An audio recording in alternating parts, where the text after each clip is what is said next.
வணக்கம். பசிலிக்குட்டை ஸ்ரீ சுப்பிரமணிய சுவாமி திருக்கோவிலில் இன்று ஆடி 1 மேளதாளம் முழங்க அரோகரா அரோகரா என முருகப்பெருமானை தரிசனம் செய்தனர். திருப்பத்தூர் மாவட்டம் திருப்பத்தூர் அடுத்த பசிலிக்குட்டை கிராமத்தில் அமைந்துள்ள ஸ்ரீ சுப்பிரமணிய சுவாமி திருக்கோவிலில் இன்று ஆடி 1ஆம் தேதி பக்தர்கள் கூட்டம் அலைமோதி அரோகரா அரோகரா என முழக்கமிட்டு தமிழ்க்கடவுள் முருகனை தரிசனம் செய்தனர். மேலும் வருகிற ஆடி 18ஆம் தேதி ஆடிப்பெருக்கு என்பதால் இன்று 1ஆம் நாள் முதல் 18ஆம் நாள் வரை மாலை அணிந்து விரதமாக இருந்து காவடி, தேர் என பக்தர்கள் தங்களின் வேண்டுதலை நிறைவேற்றிட அன்றைய தினம் வெகு விமர்சையாக நடைபெறுவதற்காக இன்று 1ஆம் நாள் மாலை அணிவித்து விரதத்தை கடைபிடித்து வருகின்றனர்.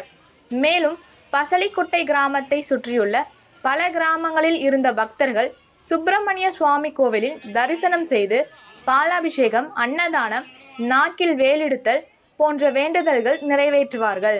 ஆகையால் இன்று பக்தர்கள் அதிக அளவில் சாமி தரிசனம் செய்து அரோகரா என முழக்கமிட்டு தமிழ் கடவுள் முருகனை வழிபட்டனர்.